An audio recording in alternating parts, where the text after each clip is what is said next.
awareness.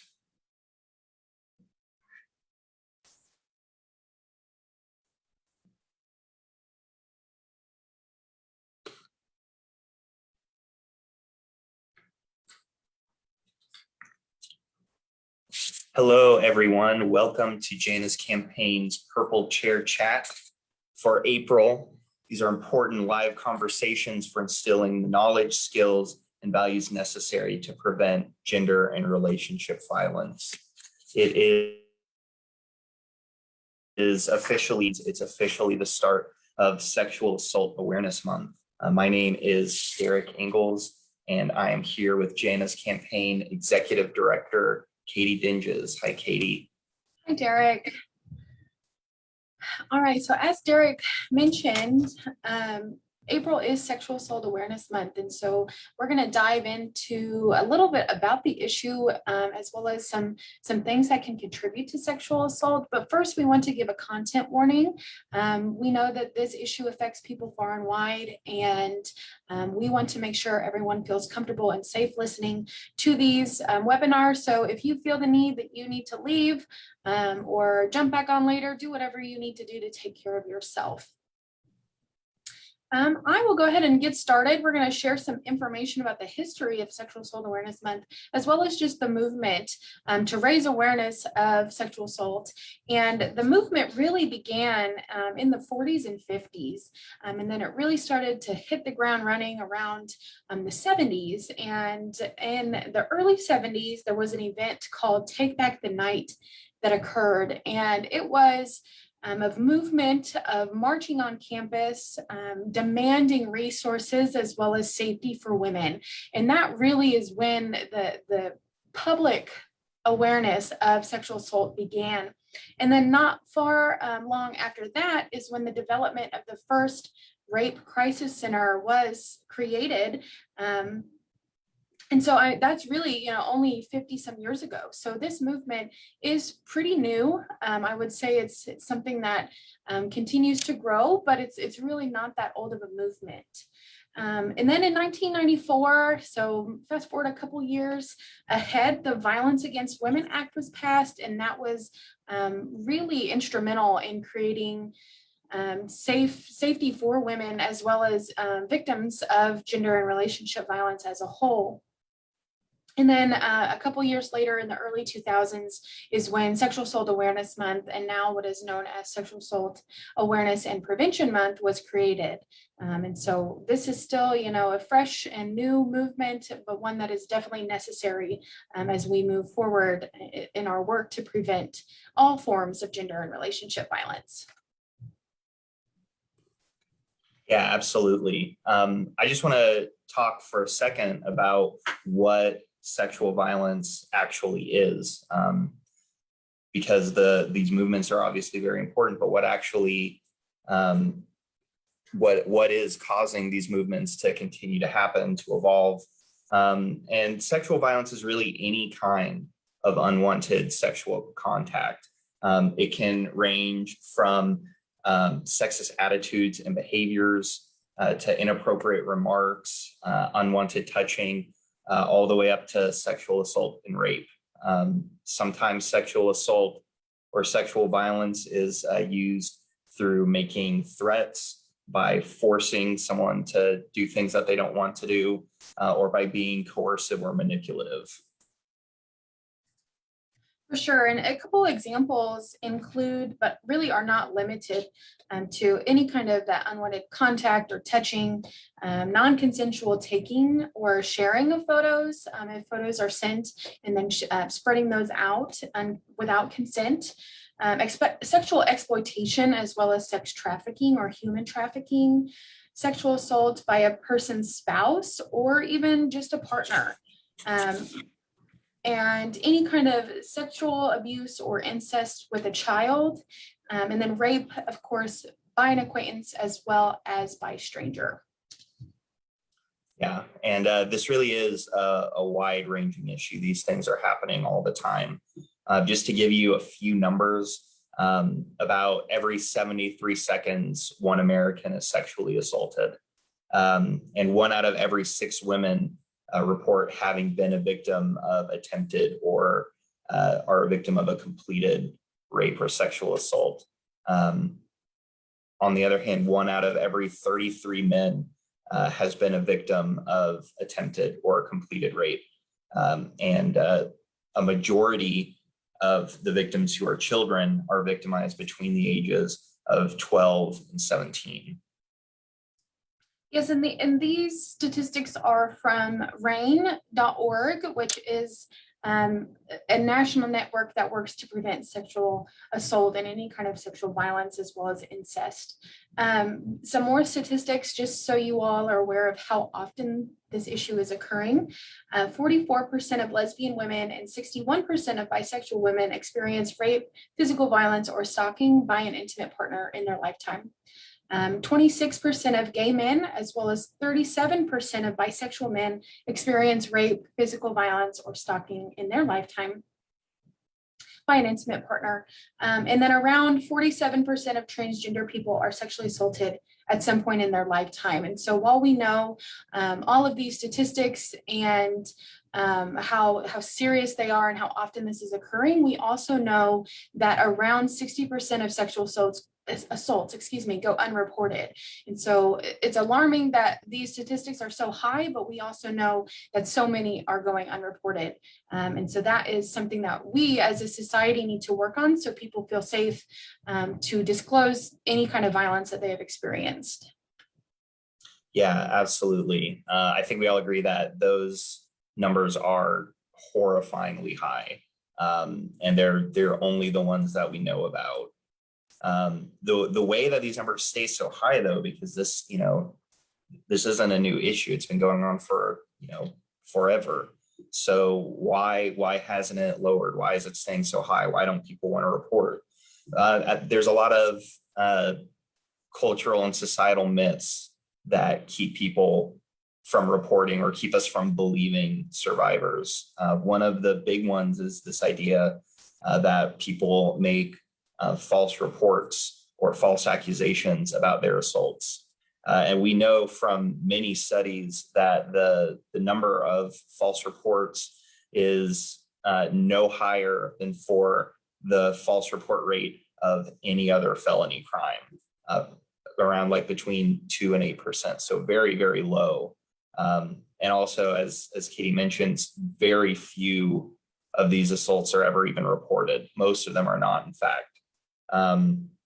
And then, there's so many myths about what caused rape, and almost all of those myths are about things that the victims do or don't do.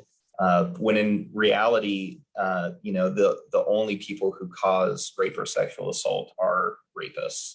And the reason they do what they do is the same reason that gender-based violence exists everywhere. And it's, power and control. It's one person feeling like they have the right or the ability or can get away with controlling another person and doing with them what they want.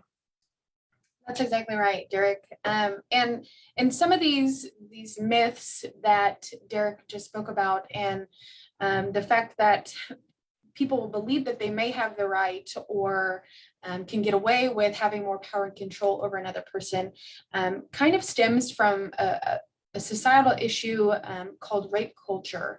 And we believe that in America we have that rape culture. It is what feeds those myths that allow people to believe that it's the victim's fault for whatever occurs to them.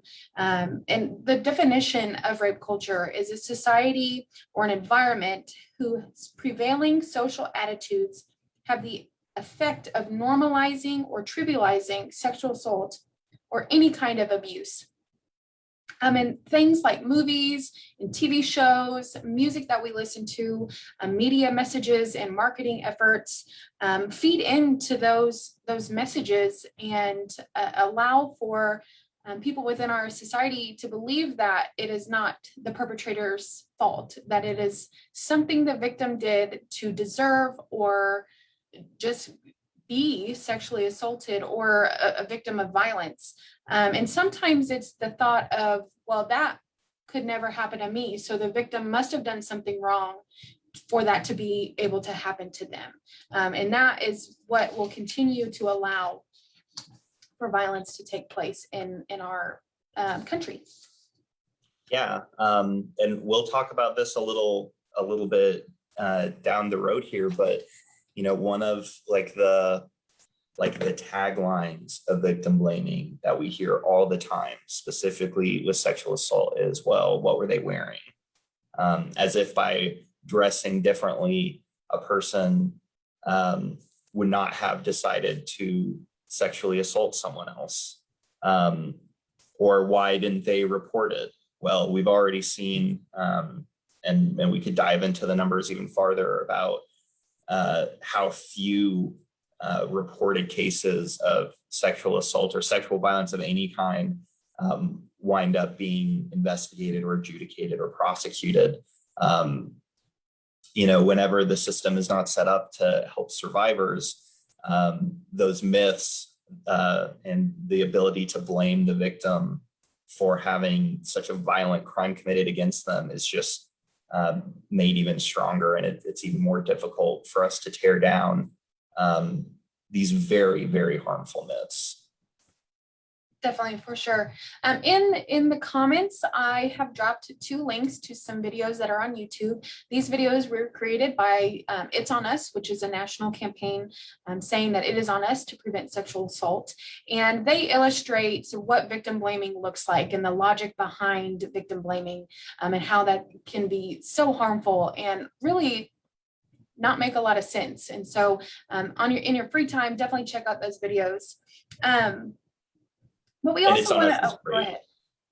What's that, Derek? Sorry. I was just saying It's On Us is great. I can't sing their praises enough. For sure, for sure. And of course, we can't talk about Sexual Assault Awareness Month and prevention without talking about consent. And consent is the most important thing when it comes to engaging in any kind of sexual activity. Without consent, it is sexual assault and rape. No matter what, you have to have consent, and consent is permission for something to happen, or an agreement for something to happen, or to partner in something. And so if we don't have consent, it is considered sexual assault or rape. And really, consent is as easy as saying, hey, can I have a piece of gum? Right? You're asking for consent when you ask for a piece of gum. If somebody says yes, they're going to give you that piece of gum. If they say no, you're not going to get the gum. And that's how it should be, as easy as that. It should be as easy as that. It's such a simple concept, and I do think we're making a lot of progress. Jana's campaign, we spend a lot of time speaking with young people, especially in middle schools and high schools. And it is encouraging to see how much more this generation knows about consent than ours did, but there's such a long way to go to understanding such a very simple, basic concept.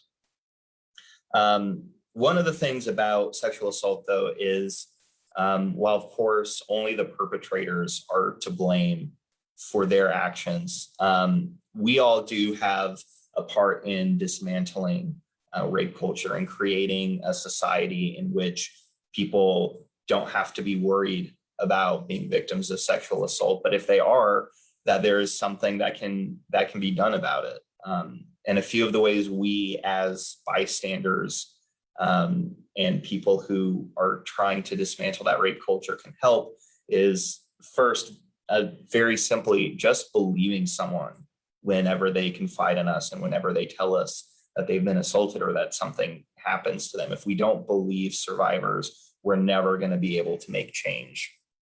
We need to listen to understand that what they're experiencing, although maybe it sounds like something we've experienced ourselves, is not the same, that everyone deals with this in their own way, and that we need to be there, be supportive, be active listeners. We need to be patient with them. We need to accept that survivors are going to make their own decisions and that they likely know what's best for them and what they need to do. It can be very easy for us to be reactive and say, oh, you need to go do this and we're going to go do this. And don't you worry, we're going to handle this. But we have to understand that when power and control is involved here, and when that